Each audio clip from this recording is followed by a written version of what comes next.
Andrea in Salt Lake City, welcome to the show. Hey, thanks for having me on, guys. Yeah. Hey. Did you hear our segment with Johnny Joey Jones? Andrea, I thought you were going to call in during that meeting. Yeah, unfortunately, pretty busy little Friday. Everybody's worried about getting dropped from their classes, so I'm putting out fires and taking a later lunch. But yeah, I was able to listen to some of that. That was a really interesting conversation. Do you know what I'm talking? Jessica doesn't understand me because I'm working on a whole different level of feminism. Do you understand what I'm talking about, Andrea? Absolutely, you're right, Tom. Guys always get what they want. Nobody's buying what I'm selling. I mean, that's a whole sob story in and of itself. Well, that's the way it is. So are you going to watch the game on Sunday? That's the way it is. Back to football. Yeah, exactly. Actually, I want to play some of the. Did you see the Jeopardy controversy? Amazing. I haven't yet. I want to. Can I say something really quickly though about the feminism thing that I think is really crazy? Yes. So, I'm at the time in my life where it's a lot of weddings, right, and bachelor parties and bachelorette parties. Yeah. And I know a lot of girls who have problems with, like, their guys' plans or, like, they want to go on the thing or there should be girls there. But, like, no dudes are coming on the girls' party. Never. Yeah. Like, they would never say that, and maybe they just don't want to. But I find that it's such an interesting double standard, like, that a girl can be pissed off about the guy activities. And granted, there's a higher likelihood of strippers on his thing than on her thing. But I always thought that was an interesting one, like, for feminists, like, I should be included in your party, but, like, you absolutely can't come get a pedicure with me. Yeah, well, it's because she wants to be included so she can keep a watch over because she doesn't trust him. There you go. It's the motive. I think it's just, I don't think she actually cares. I think she just doesn't want to hear no.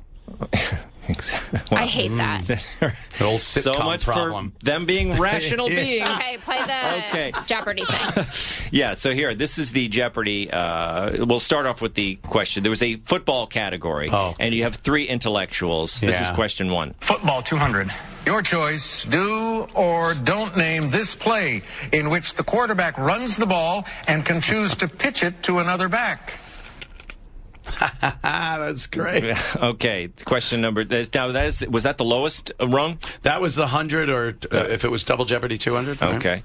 And this is the next question. It's an option play. Option. It's an option play. What's that? That's the answer. Oh, yeah. Answer. So we have them lined up, the question and the answer. Okay, that's all right. Yeah. And here's question number two. Football 400. I can tell you guys are big football fans. Tom Landry perfected the shotgun formation with this team. Okay. And it's an easy one, right? Yeah. Landry. Dallas Cowboys. Do you think we should go to commercial? And here's the next question. Take it on to 600. Okay, by signaling for one of these, a returner can reel in a kick without fear of getting tackled. Fair catch.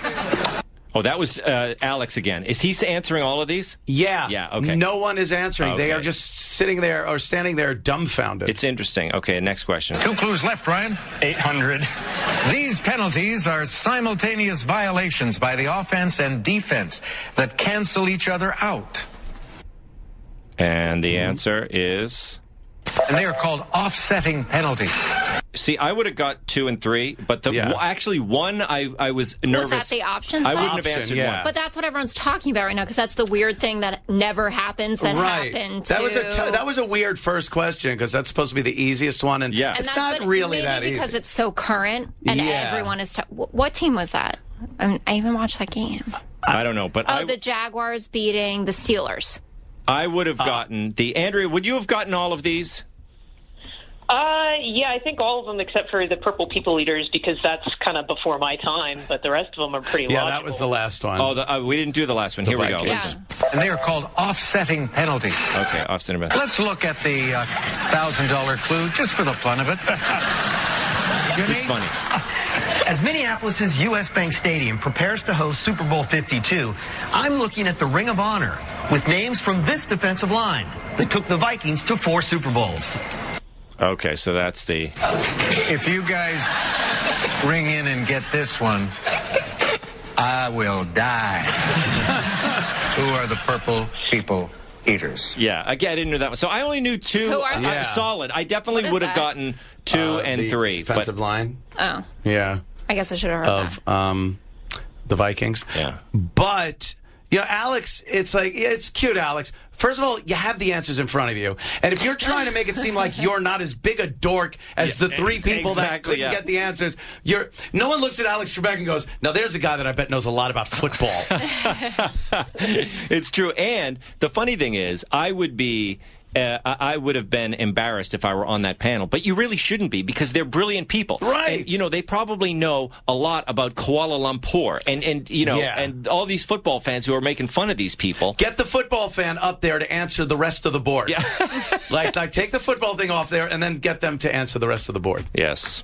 Good luck. So the game is Sunday. What are the predictions, guys? Oh my goodness, I gotta go with the Pats. Yeah, it's just I'm hoping a destiny. He deserves it, doesn't he? Oh, he deserves it so much. You can't just have one handful of rings.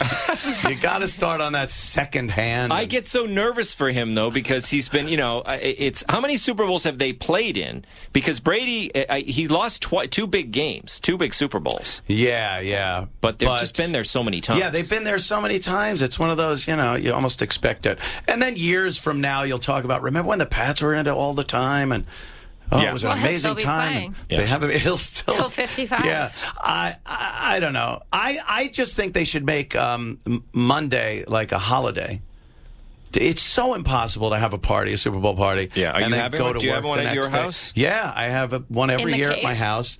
And what's that? In the cave? In the man cave, which is my entire house. But it's like, you do that. It's like every other holiday, and then you got to go to work the next day. Yeah, that's why I don't go to them, because then you got to come home, and it's like, it's too much of a deal. It really is. I'll be doing Peter Pan on Sunday. Oh, yeah. I'm in my children's theater production of Peter Pan. Oh, my God. So, I didn't realize that was this weekend. It's going to be so interesting because the families come. It's 70 children and me. Wow. Andrea saw the show. Andrea, did you enjoy the show?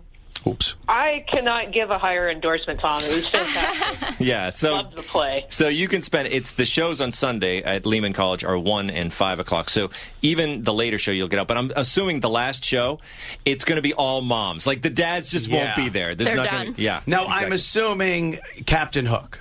I am, yes, Captain Hook. And also something else. Well, Mr. Darling. Mr. Darling and Captain Hook, the dual roles. But dual role. Quite obvious. We got to take a break here. Andrea, thank you so much for the call. Bye, Andrea. Take it easy. Guys. This is the Tom Shirley Show. We'll be back.